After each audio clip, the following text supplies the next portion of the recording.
오늘부터 레위기서 강해를 시작하도록 하겠습니다. 여러분들이 모세오경에 관한 부분에서 이제 출애굽기, 레위기, 민수기, 신명기가 이제 진행이 되죠. 거기서 보게 되면 여러분들이 이 각 권에 흐르는 어떠한 그 흐름이 있습니다. 주제가 있죠. 그 주제를 여러분들이 꼭 이해하시면 훨씬 더 이 책을 이해하기가 쉽습니다.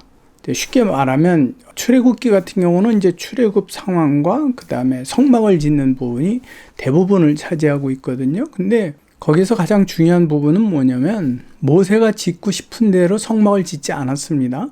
그 성막 하나하나까지 하나님의 지시하심, 그분의 명령하심이 있었습니다. 그리고 모세는 거기에 덧붙이거나 또 빼지도 않았어요. 정확하게 그 부분대로 명령하신 그대로를 만들었다라고 기록을 하고 있습니다. 여러분들이 이 주제를 가지고 출애굽기를 보셔야 돼요. 하나님의 개입은 이렇게 세밀하구나 라는 부분 뿐만 아니라 이제 레위기서를 보게 되는데요. 레위기서에서도 마찬가지입니다. 제사를 드려? 그러면 너희가 생각했을 때 좋은 것으로 드려? 아니야. 거기에는 나의 규정이 있어. 내가 받음직하도록 드려. 이게 여러분 레위기서의 주제입니다. 하나님께서 받으시는 제사와 하나님께서 받지 못하시는 제사가 있다라는 엄격한 구분이 있다라는 거예요. 그래서 내가 좋은 대로, 내가 편리한 대로, 내 생각에 값진 것으로 하나님께 드리는 것이 아니라 그분이 인정할 수 있는, 그분이 받을 수 있는 그 제사의 그 제물과 또 순서를 따라서 지켜가야 되는 거예요. 하나님은 절대 질서의 하나님이 되십니다. 그분은 창조하는 것 모든 것까지도 그분은 철저하게 그 질서대로 창조하셨어요. 그렇기 때문에 우리가 하나님 앞에 갈 때에도 그 질서를 지켜야 돼요. 여러분들이 이 부분 꼭 이해하시고, 예언서 같은 경우는 좀 한마디 먼저 드리는데, 지금 이제 아모스서를 강해를 하고 있는데 여러분들이 꼭 기억하십시오. 성경 예언서에 기록된 부분은 첫째, 과거의 역사적인 사실에 대하여서 예언하신 부분이지만 그것이 미래를 예시하는 부분도 같이 해석이 할 수 있는데, 우리의 입장에서는 과거에는 사실 큰 의미가 없다라고 볼 수 있습니다.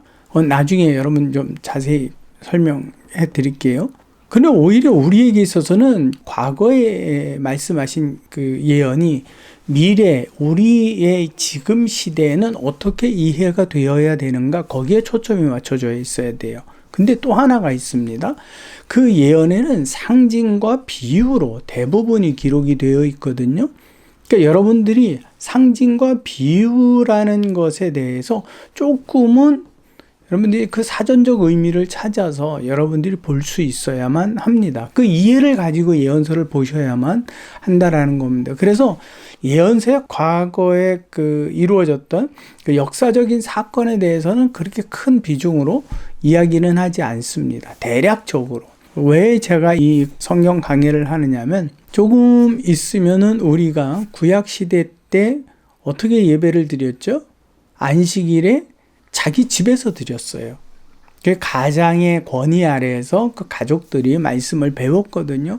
이제 머지않아 그런 날이 올 수 있습니다. 저는 분명히 온다라고 생각을 합니다. 왜냐하면 역사는 내려왔던 방향대로 다시 올라가야 되기 때문에 그렇습니다. 그러한 날이 왔을 때 우리가 성경을 모르면 가정 안에서 예배를 드릴 수가 없습니다. 그렇기 때문에 우리는 현장 예배에 목을 매면 안 됩니다. 우리는 이미 가장으로서 가정의 예배를 집례할 수 있는 그 조건들을 우리 스스로가 지금 채워가야 돼요. 연구해야 되고요. 그러니까 목사님 설교만 듣는 것으로 만족할 수는 없다라는 이야기입니다. 그래서 자세하게 하지는 않지만 대략적으로 그 흐름과 중요한 맥락들을 되도록이면 들불교회 이 유튜브 방송을 통해서 여러분들에게 전달하고 있음을 먼저 말씀을 드립니다. 레위기 첫 번째 시간입니다. 오늘은 그 전체 제사가 있는데 그 제사에서 약 1장 1절에서부터 7장 38절까지 마지막 절까지 해서 7자에 관한 내용인데 제사다. 그 부분에 대해서 조금 생각해 보는 시간을 갖도록 하겠습니다. 저는 여기에서 무슨 제사, 뭐 소제냐, 번제냐, 뭐 속죄제냐 이 내용을 나누는 게 아닙니다. 제사는 첫째 조건이 하나님이 받으시는 거거든요. 그러니까 그분이 그 제사를 드릴 때 무엇을 요구 조건으로 내세우셨느냐. 그걸 보자라는 거예요. 여러분들은 거기에 초점이 맞추어져 있어야 돼요. 오늘 같이 볼 제사의 내용에는 대략 5가지가 이제 주된 제사로 등장을 합니다. 번제가 나오죠. 번제는 불에 태워서 드리는 제사예요. 거기에는 뭐 화목제가 있고 서원제가 있고 여러 가지가 다 들어가 있습니다. 사실은 속죄제나 속건제도 불에 태우는 제사이기 때문에 번제에 속한다고 할 수 있지만 그 특별한 명목으로 나뉘어져 있습니다. 자요. 그 다음에 속죄제가 있습니다. 그것은 내가 죄를 범했을 때 하나님 앞에 드리는 제사입니다. 그 다음에 두 번째가 속건제가 있습니다. 이것은 부지불식간에 내가 뭔가를 일을 했는데 이게 나중에 봤더니 이게 죄였네 라고 생각이 떠오르든지 이거는 내가 일부러 그런 게 아니라 내가 실수로 이게 죄였다라는 걸 깨달았을 때 하나님 앞에 죄를 지은 것에 대해서 이제 속건제를 드립니다. 그 다음에 소제가 있습니다. 소제라고 하는 것은 곡물로 드리는 제사거든요. 내 추수한 곡물들에 있어서 그걸 하나님 앞에 내가 이만큼의 하나님께서 곡물을 거둘 수 있도록 축복하셨으면 내가 감사의 그 예물로 드립니다. 그 다음에 이제 덧붙여서 나오는 부분들이 뭐냐면 요제라는 게 있습니다. 그 요제는 그 제사의 그 방법 중에 하나인데 제단 위에서 이렇게 흔드는 겁니다. 그냥 이렇게 불태우는 것이 아니라 흔들어서 하나님 앞에 예를 드리고 그 다음에 이제 불에 태워서 제사를 삼는 거죠. 이 중에서 여러분들이 꼭 기억해야 되는 레위기서를 볼 때 꼭 기억해야만 하는 부분이 한 부분이 있습니다. 레위기서 1장 1절에서부터 4절까지 말씀입니다.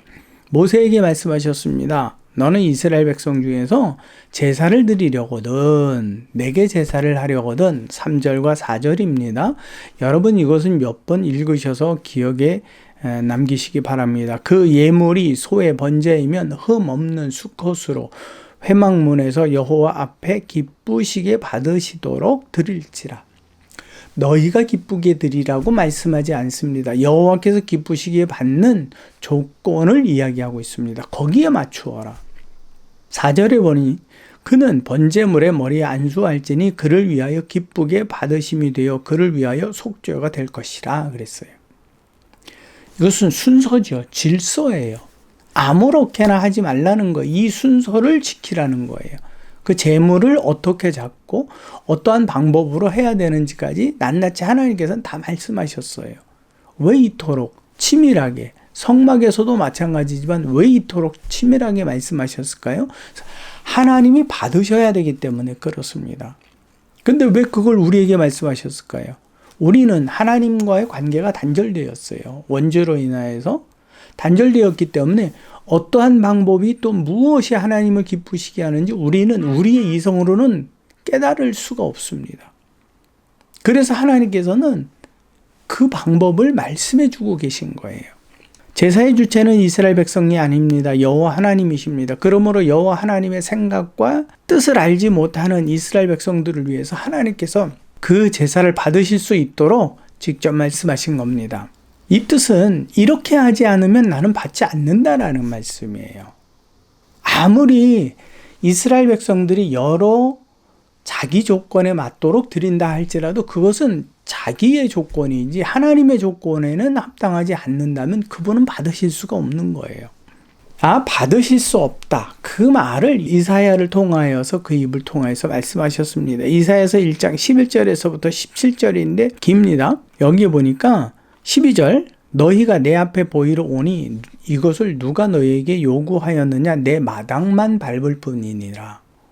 헛된 죄물을 다시 가져오지 말라. 분향은 내가 가증히 여기는 바요 월삭과 안식일과 대회로 모이는 것도 그러하니 성회와 아울러 악을 행하는 것을 내가 견디지 못하겠노라. 내 마음이 너희의 월삭과 정한 절기를 싫어하나니 그것이 내게 무거운 짐이라 내가 지기에 곤비하였느니라. 너희가 손을 펼 때에 내가 내 눈을 너희에게서 가리고 너희가 많이 기도할지라도 내가 듣지 아니하리니 이는 너희의 손에 피가 가득함이니라. 여러분도 꼭 기억하십시오. 예배와 제사는 하나님이 받으시는 것이지 우리가 기쁘게 드리는 게 아닙니다. 이것은 하나님의 명령입니다. 여러분, 성막을 지을 때도 마찬가지입니다. 모세는 애굽 궁궐에서 자랐습니다. 궁궐에서 자랐기 때문에 그 태양신을 섬기는 그 제사 의식과 그 화려함들을 누구보다 잘 알고 있었습니다. 그렇다면 하나님께서 모세야 네가 한번 지어봐라 그러실 수도 있는데 하나님은 그렇게 하지 않으셨습니다. 왜요? 그거는 이방신이기 때문에, 내가 아니기 때문에. 그건 그렇게 한다고 해도 나는 그렇게 한다고 받는 하나님이 아니다. 나는 거룩한 구별된 하나님이다. 이 말씀을 해주고 계시는 거예요.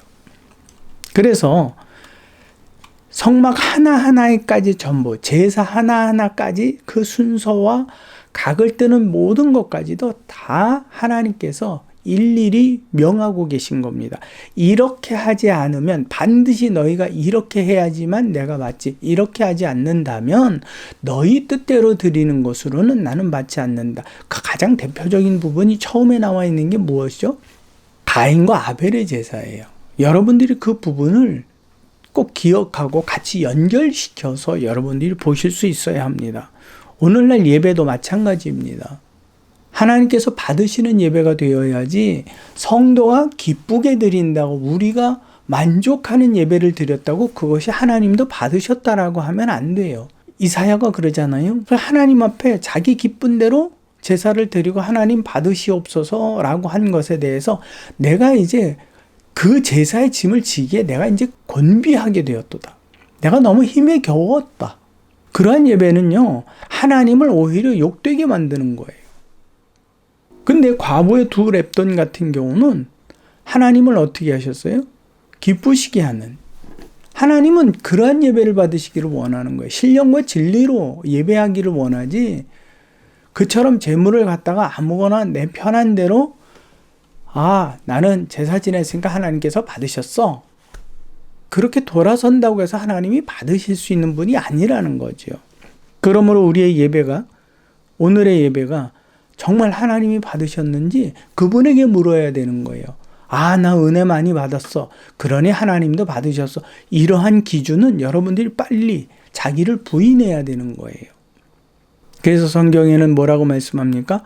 요한복음 4장 19절에 쭉 보게 되면 그 사마리아 여인이 예수께 나와서 말씀을 합니다. 그 여인도 예배에 대한, 제사에 대한 아주 깊은 갈망을 가지고 있었어요. 비록 사마리아인이기 때문에 감히 그 예루살렘까지 가서 예배를 드릴 수는 없었죠. 그때 묻습니다. 우리 조상들이 이 산에서 예배하였는데 당신들의 말은 예루살렘에 있다 하더이다. 예수께서 이르시되 여자의 내 말을 믿으라. 이 산도 말고 예루살렘도 말고 너희가 아버지께 예배할 때가 이르리니 23절에 아버지께 참되게 예배하는 자들은 영과 진리로 예배할 때가 오나니 곧 이때라. 아버지께서는 자기에게 이렇게 예배하는 자들을 찾으시느니라. 이제 예수 그리스도로 말미암아서 구원의 사역이 다 마쳐지고 난 후 하나님께서는 새 언약을 시작하셨는데 그 방법대로 하라는 거예요. 그러면서 예수께서 하신 말씀이 하나님은 영이시니 예배하는 자가 영과 진리로 예배할지니 두 번이나 반복하셨어요. 그 반복은 절대적이라는 거예요. 하나님의 뜻은 변함이 없다라는 거예요. 그때 여인이 당신은 좀 특별한 분인데 우리는 메시아를 기다리고 있습니다. 그때 예수께서 하신 말씀, 내가 메시아야. 신령과 진리로 예배를 드리기 원하는 그 여인에게 예수께서는 직친이 그 여인에게 나타내 주셨습니다. 그러므로 성령 하나님과 함께 드리는 예배, 하나님의 온전한 말씀과 그 말씀을 따라서 드리는 예배, 그것이 진정으로 하나님께서 받으시는 예배가 되는 겁니다. 여러분, 우리 안에서 이와 같은 예배에 대한 정확한 기준 없이 그냥 예배 참석과 예배의 어떤 화려함과 웅장함과 어떤 경건성으로 그것이 하나님께서 받으셨네 안 받으셨네를 기준하면 안 됩니다. 이걸 여러분들이 꼭 구분하셔야 하셔야만 합니다.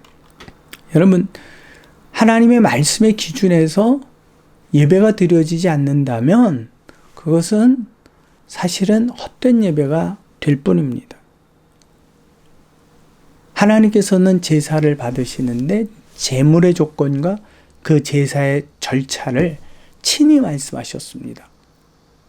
여러분들이 레위기서 1장부터 7장까지 쭉 한번 읽어보십시오.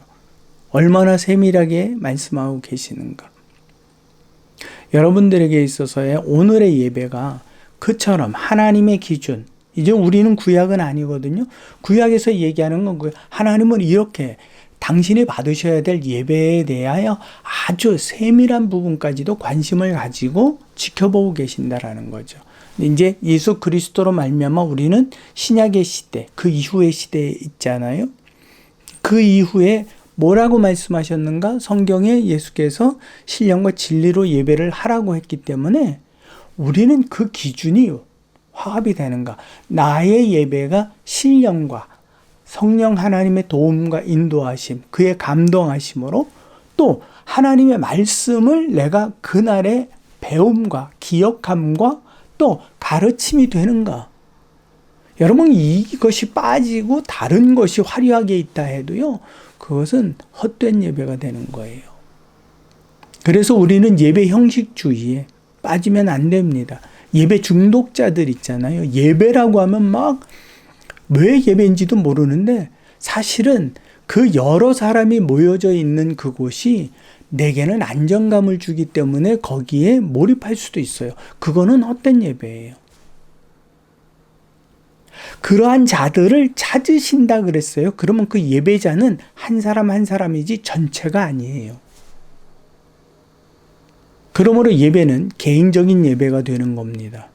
아무리 수만 명이 수십만 명이 모여서 예배를 한다 할지라도 하나님께서는 수십만 명을 같이 예배를 받으시는 게 아니라 신령과 진리로 예배하는 자를 그 안에서 골라내시는 거예요. 그 안에 내가 들어가는가? 그 하나님의 조건에 부합된 예배를 드린 예배자인가? 그거는 내가 이루어야 될 일이란 말이에요. 조건은 하나님께서 말씀하셨기 때문에. 여러분들이 레위기서를 이해하면서 그 제사를 이해하면서 또 나의 예배를 비교해 보면서 여러분들의 신앙이 바르게 사람의 소리에 치우치는 것이 아니라 성령과 말씀의 기준 하에서 참 예배가 되시고 하나님께서 기쁘게 받으시는 진정한 예배가 되시기를 진심으로 소망합니다. 다음 시간에 연이어서 레위기 강해를 진행하도록 하겠습니다. 수고하셨습니다.